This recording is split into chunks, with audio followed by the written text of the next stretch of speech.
friends, before I begin, I want to give credit to an art teacher friend named Laura, or Painted Paper Art. She inspired the style of my cherry blossom bouquets with her Bertha Morisot bouquets herself, and they're absolutely fabulous. So in this tutorial, if you recognize the style, that is where it originated from, and she gave me the go-ahead to use my cherry blossom idea with her style, which I'm super excited about. So the first thing we're gonna do is determine where we want our vase of flowers. Now, they could be in the middle, they could be to the left, they could be to the right.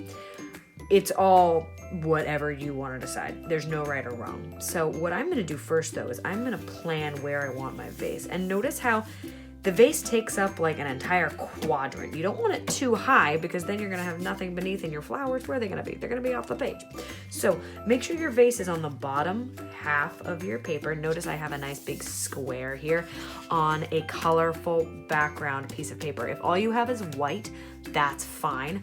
I might recommend just coloring over it maybe with some color pencils or something. But if you don't have it, that's also totally fine. We can work around that together. So what I'm gonna do first, let's keep planning. Notice how this big U I'm using with my finger to plan my vase. I think I'm ready to go. Now, I might have to do my vase in 2 lines. It might not be a continuous U because sometimes paint runs out on our brush, so I want you to be prepared. But I think I'm ready, so I'm going to do a dip. And here I go. I'm gonna stop halfway. I'm gonna meet my vase at the other side. Great. Now I'm gonna flatten this out a bit, add a little more. Great, and see how it's kind of like wonky, a little sloppy here? That doesn't matter, I'm gonna fill it in later. And the next line I wanna make is gonna be a black line all the way across, not over my vase, but behind my vase, because this is gonna be the edge of my table. So here I go, 1, dip, and 2. That's it. Now, see this extra paint I have right here? I'm just gonna wipe it off on the table of my painting. This will come in handy later. If you really want to even it out, you could even add a little more, because I know what I'm going to do with my table later. But like, imagine your table is like where the extra paint's going to go. It doesn't matter if stuff falls on here. Alrighty, time to build the flowers. I'm going to use a different flat brush, but if you only have one, just wash it and come back when it's like relatively dry. Now what I'm going to do is I started with pink and white. If you just have red, use red. To get a shade of pink, however, you would just mix red and white together to be a little darker. Whatever you do, you just want to have one darker color with white. I'm going to start like this, and I'm going to be making the center of my cherry blossoms first. Now, what this is going to look like, we're going to make 6 petals that are kind of half finished. So here I go. I'm going to do 1, 2, 3, 4, 5, 6. Okay, dip again. If you feel like, maybe that's a little too much, just tap it on your towel. You're good to go. And we're gonna do another. Now, sometimes you'll only fit 5 on there. Sometimes you'll get 6, that's fine. Either way, it's cool. You don't want them too close together. You don't want them too far apart. It's kind of a Goldilocks zone here. Do your best. If they overlap, I think that'll look great. So it's cool either way.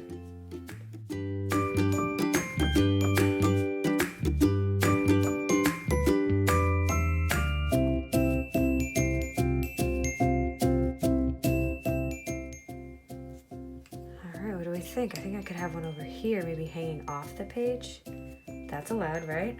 Totally. I think I want a big one over here too.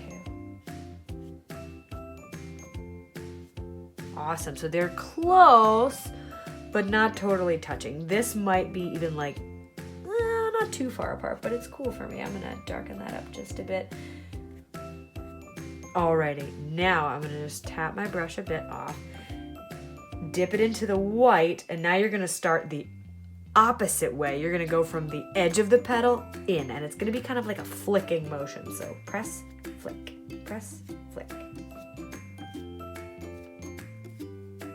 And you're gonna notice the more you travel, the less white it will look like because your white's gonna blend in. So you might have to do a little dip, wipe, dip, So do your best. Use your judgment. And these flowers aren't supposed to look like perfectly real flowers. These are kind of abstract. They don't look real, but they make us feel like we're seeing cherry blossoms. You know what I mean? And I'm going to pretend that my work off the page is on the page so I get the same effect.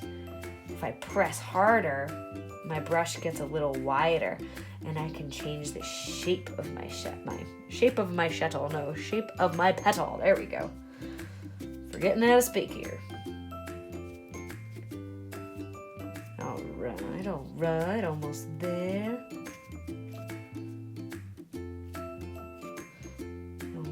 Almost, one more over there. I dig it. I do want to add just a teensy bit more here. You can see this paper is kind of interesting because the pink that I put down is more purpley. So, I don't know. I kind of like it. A little happy accident there. I didn't mean to. But if you find that you want a little bit more pink in your cherry blossoms, go back in.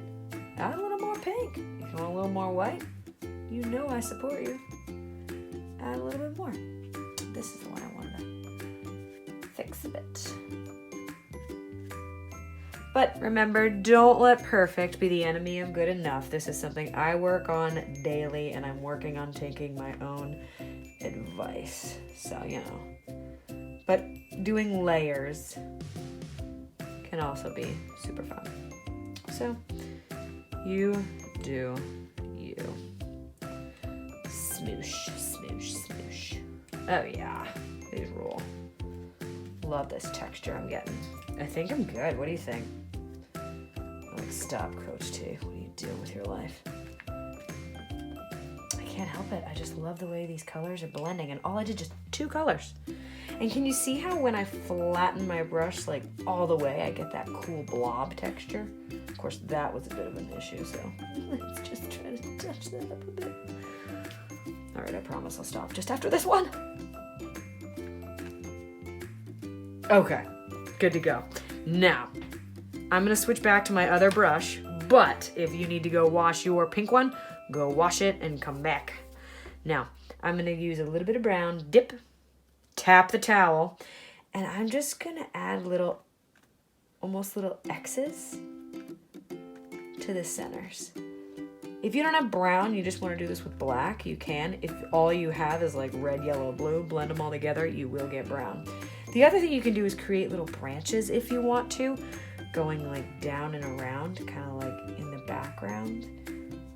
If you don't like this part, don't add it. I don't mind. You are the artist. You're cool beans. Okay, that's good. Good enough at least. And same brush, dip it in the black. Now we're going to complete our vase.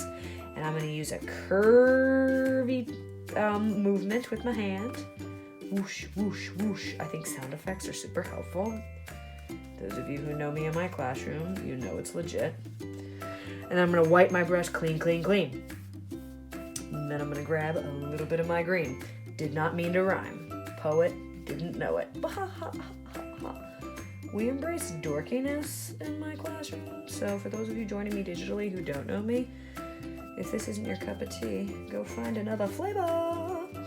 And you see what I did here in the middle, but after I added my light green on the side, I went right over the middle.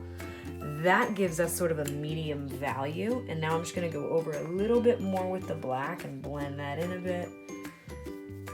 You see I went right over the green and it added to the black. That's fine. I have a little smudge there. Don't care. Awesome sauce.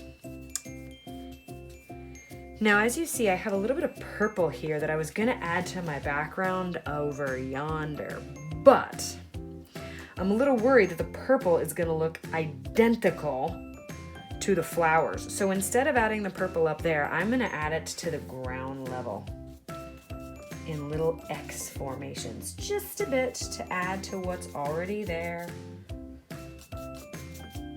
Another trick you could do is instead of wiping everything on your paper towel over there, just wipe it on the bottom half of your table. When I say table, I do mean like this table. Don't go messing up your actual family tables. Now the other thing you could do is grab this pink brush and add just little specks of it, maybe a little white too. And that could be some petals falling onto the floor. How beautiful. Ew. Now what I'm gonna do, I'm gonna use this brush here. As soon as you know you're totally donezo with the white, I'm gonna dip it into the black and then I'm gonna make a little gray here. It should be pretty subtle. I just wanna add a little bit to my top half, just for contrast. Now you do not have to do this part. I'm going to because I'm a risk taker and we're just gonna see what happens. Same motion, little X's. As you get near those flowers, be careful.